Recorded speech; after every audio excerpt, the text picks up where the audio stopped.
I bet you didn't know that most people completely underestimate the power of simple bodyweight exercises like push-ups, squats, and planks. Ever find yourself struggling to carry groceries, feeling winded after a flight of stairs, or just running low on energy during the day? The truth is, these everyday challenges can be tackled head-on with just a few minutes of the right movement. This 9-minute routine is designed to help you overcome those struggles and transform your fitness. No fancy equipment needed. Alright, so you can adapt these exercises to your current level, and I'll show you how to progress safely. I'm also going to share a complete weekly routine for you to implement in your life. But hey, before we get started, please leave in the comments your name and the city from where you're watching our content. Exercise number 3 is push-ups. Now I know you might be thinking something like, oh, the same exercise as always, but believe me, there are few movements in the history of physical training that have the effectiveness of the push-up. This ancient exercise continues to be one of the most efficient ways to strengthen the upper body without needing absolutely any equipment. The push-up primarily works the chest, triceps, and shoulders, fundamental muscles for practically any movement we make with our arms in daily life. When you push a shopping cart, lift a heavy pot, or need to get up after a fall, these are the muscles that come into action. But beyond these, the push-up also engages the core. That set of muscles surrounds the entire central region of the body, including your abdomen, lower back, and even the glutes. A strong core means better posture, less back pain, and greater overall stability. The basic form is simple to understand. You place your hands and feet on the floor, keep your body straight like a board, and bend and straighten your elbows. But within this simplicity, there exists a world of nuances that make all the difference. Now let's talk about adaptations, because this is a crucial point for those who are resuming or starting physical activity after 50. The traditional push-up with the body extended and supported only on hands and feet can be very challenging initially, and that's perfectly fine. True wisdom lies in respecting your starting point and building from there. For beginners, I recommend wall push-ups. Stand about an arm's length away from a wall. Place your palms at shoulder height and simply bend your elbows, bringing your chest toward the wall, then push back. This movement activates the same muscles as the traditional push-up but with a fraction of the load. It's perfect for building initial strength and, most importantly, for learning the correct movement pattern. As this version becomes easy, and believe me, this will happen faster than you imagine, you can progress to the inclined push-up. Instead of the wall, you can use a table, a counter, the back of a sofa, or any stable surface that is at waist height or slightly below. The principle is the same: hands supported, straight body, bend and extend the elbows. The lower the support, the greater the challenge. Eventually you can move on to push-ups with your knees on the floor. This is honestly an excellent transition before the full push-up, significantly reducing the load but still providing really effective stimulation for the muscles. And when the traditional push-up becomes part of your routine and starts to seem, a bit easier, then we have progressions like the decline push-up where the feet are elevated in relation to the hands. This variation transfers more weight to the upper body, intensifying the work in the chest and shoulder muscles. But just as important as knowing the variations is, executing the movement correctly. Regardless of the version you choose, some principles are universal. Always try to keep your body in a straight line from head to heels, or to knees in the case of the modified version. Don't let your hips drop or rise. This neutral spine posture is crucial not only for the effectiveness of the exercise, but mainly for the safety of your back. The elbows should not open excessively to the sides. Imagine them forming an angle of about 45 degrees with your body. This protects your shoulders and better directs the work to the chest muscles. Breathing also deserves attention. Inhale on the way down and exhale on the way up. Using air as an ally helps you generate more strength, and don't rush. Controlled movements are always superior to hurried and careless repetitions. A common mistake, especially when we start to get tired, is to let the head move forward ahead of the body. So keep your gaze directed slightly in front of your hands so that your neck remains aligned with your spine. As for the ideal quantity, start with what is challenging but achievable. Maybe that's only 5 repetitions per set of the wall version, or maybe you can already do 10 push-ups with knees supported. The important thing is to find that point of productive challenge where you feel the effort but can maintain correct technique. Rest about 60 to 90 seconds between sets or more if necessary. With consistency, you'll feel that gratifying sensation of progress. Suddenly those first 5 difficult repetitions transform into 10, then 12, and then you're ready for the next variation, a new challenge. If the push-up is the king of exercises for the upper body, let's now talk about the king of exercises for the lower body. Exercise 2, squats. If there's a movement that directly reflects our autonomy in daily life, that movement is the squat. Think about it for a second. How many times do you sit down and get up from a chair, a sofa, or even a toilet every single day? And how many times do you need to pick up something that fell on the floor? This movement, which is so fundamental to our independence, is exactly what starts to become compromised as we get older. Unless, of course, we do something about it. When you perform a squat, you're actually recruiting all at once the largest muscle groups in your body, your quadriceps, hamstrings, glutes, and those deep core muscles. This huge activation of muscle fibers creates a really powerful metabolic stimulus. In other words, you end up burning a lot of calories and improving your body composition. But you know, the benefits go way beyond just how you look or how many calories you burn. Squatting actually strengthens your knee and hip joints, making them more stable. It also works on the flexibility of your lower body, which, let's face it, tends to decrease a lot as we age. And maybe most importantly for anyone over 50, it stimulates your body's natural production of anabolic hormones, the ones responsible for maintaining and growing muscle. Sarcopenia, the technical name for age-related muscle loss, is actually one of the main reasons why elderly people lose mobility and independence. The squat, you know, is a powerful weapon against this process, preserving not only strength but also bone density, which is another crucial factor for healthy aging.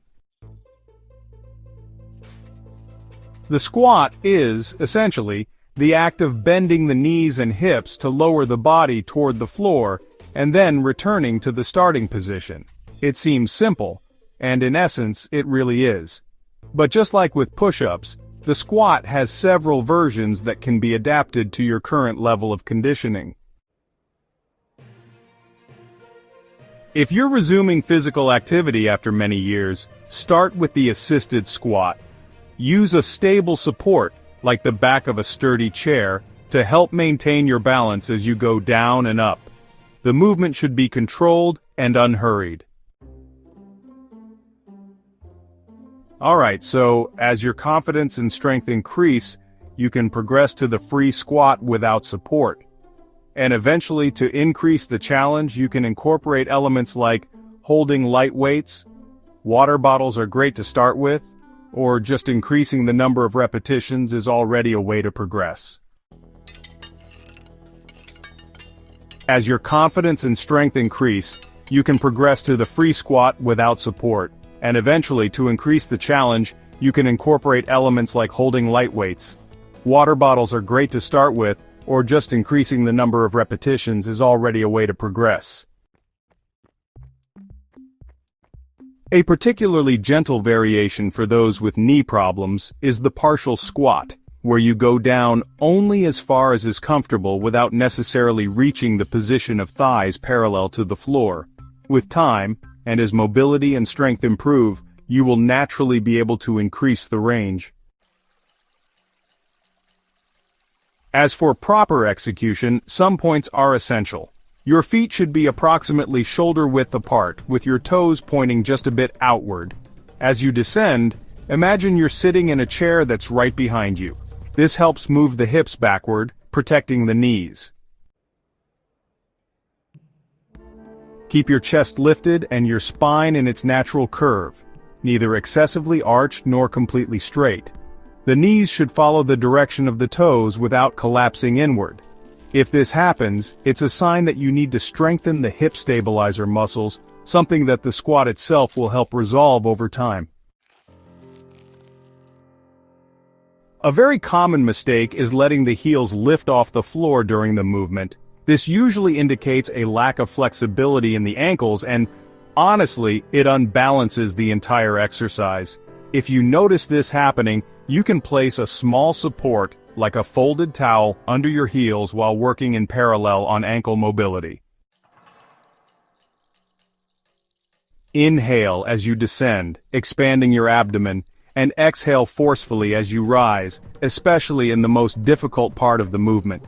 This technique, called diaphragmatic breathing, not only provides more oxygen to the muscles, but also helps stabilize the spine. The squat allows a slightly larger volume than the push-up since the leg muscles are naturally more resistant to fatigue. For beginners over 50 years old, 2 to 3 sets of 10 to 15 repetitions is an excellent starting point. As your endurance increases, you can progress to 3 to 4 sets. The rest time between sets can be 90 to 180 seconds, depending on your cardiovascular condition. Don't be surprised if you feel your heart racing and your breathing more intense after a set of squats, maybe needing a longer rest. This is normal, and, in fact, is part of the benefit of this exercise for cardiorespiratory health. With regular practice, you'll notice not only an increase in leg strength, but, a significant improvement in daily activities like climbing stairs or getting up from low seats. It's almost as if the body remembers how to move efficiently and confidently. By integrating the squat with our first exercise, the push-up, we're already working a large part of the body's musculature. But yeah, an essential element is missing: the strengthening of the central region, the core. But before we continue to the exercise that'll work this important part, don't forget to subscribe to the channel. Having constant access to correct and science-based information is really what will help you continuously improve your body without risk of injury. Exercise 1: planks. You need to know that the core is not just the six-pack that appears in magazines. It's actually a complex system that includes deep abdominal muscles, like the transverse abdominis, the oblique muscles, the musculature of the lumbar region, the diaphragm, and even components of the hip muscles. This system works together to support the spine, transfer force between the upper and lower body, and allow safe movements in all directions. With aging, the loss of tone in these deep muscles is directly related to problems such as chronic lower back pain, balance difficulties, and even urinary incontinence. The plank helps reverse this loss by strengthening these fundamental muscles. It teaches the body to resist movement, to stabilize the spine in its neutral position. And this ability, my friend, is absolutely fundamental for the health of your spine and for injury prevention. The benefits of the plank go far beyond just a stronger abdomen. You'll notice improvements in your general posture, a reduction of back pain, greater ease in daily activities that require stability, and even in the efficiency of other exercises such as the push-up and squat we've already discussed.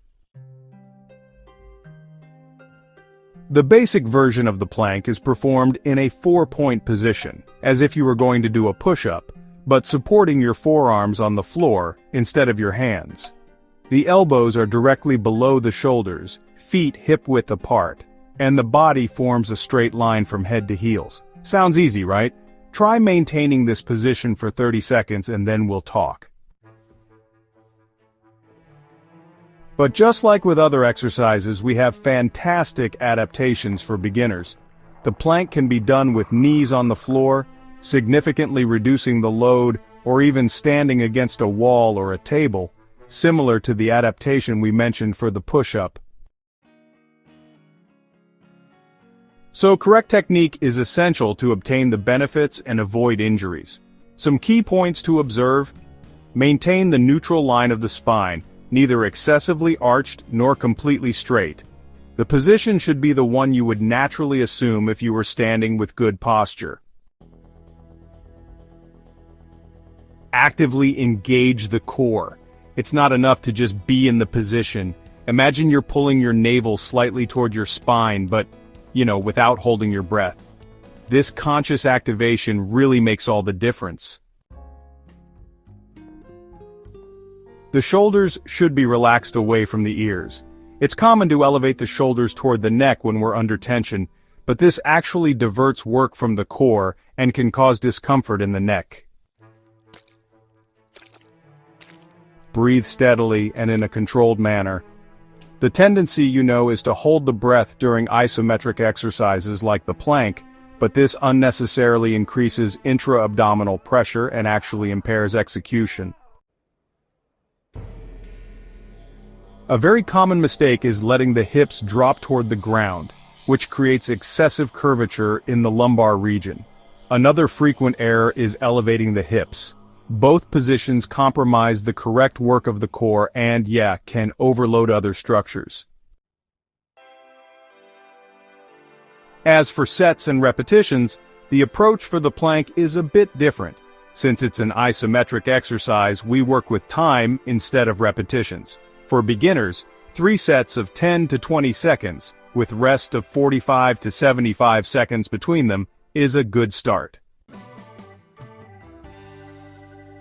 As your endurance increases, you can gradually increase the time of each set to 30, 45, or even 60 seconds. Organizing these 3 exercises into an efficient weekly routine is really the key to obtaining consistent results without overloading the body.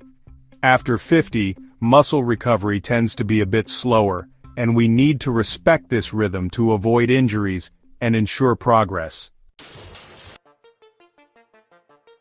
The ideal approach is to perform each exercise 2 to 3 times a week, allowing at least 48 hours of recovery between sessions that work the same muscle groups.